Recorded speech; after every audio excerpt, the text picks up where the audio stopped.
Extraction of DNA from fish fins. DNA or deoxyribonucleic acid is a hereditary material in humans and almost all other organisms. Hundreds of thousands of nucleotides are hooked together to form a chain, and two chains are paired together and twisted into a double helix to form the finished DNA molecule. Many different methods and technologies are available for the isolation of genomic DNA.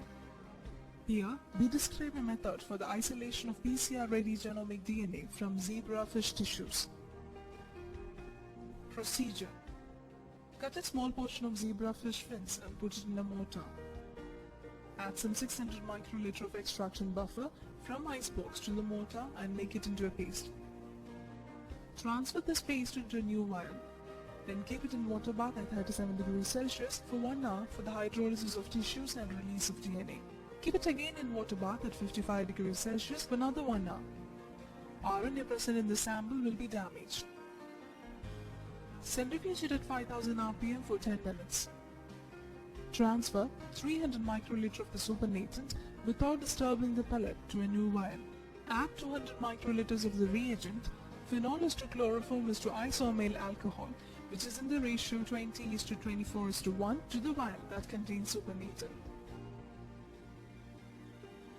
Mix it by inverting the vial approximately 5 times by hand.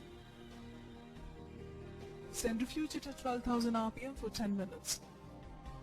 We can observe two layers in the tube, a bottom organic and a top aqueous layer. Separate the aqueous layer to fresh vial without disturbing the bottom layer.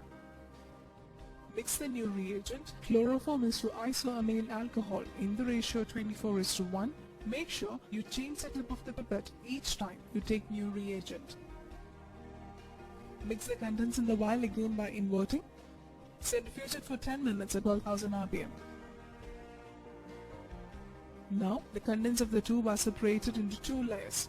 Transfer the supernatant to the new vial. Add 3 molar 100 microliter of sodium acetate to the vial. To the same vial, add 100 microliter of new reagent, ice cold 100% ethanol kept in an ice box. Mix it by inverting the vial slowly. Tap the tip of the vial. Now the DNA strands will be visible when seen against light. Centrifuge it for 10 minutes at 10,000 rpm. Decant the ethanol or bore of the supernatant to get the pellet. Wash the pellet with 70% ethanol using a pipette. Centrifuge it for 10 minutes at 10,000 rpm. Decant the ethanol or supernatant using the pipette. Keep the vial at the room temperature for the ethanol to evaporate. Then dry the vial on the blotting paper.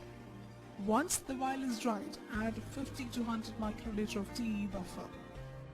Add 2 microliter of RNase to the same vial containing DNA. Incubate the vial in water bath for 2 hours at about 37 degrees Celsius. Load it into the agarose gel of 0.8% concentrations and observe the DNA in a transilluminator.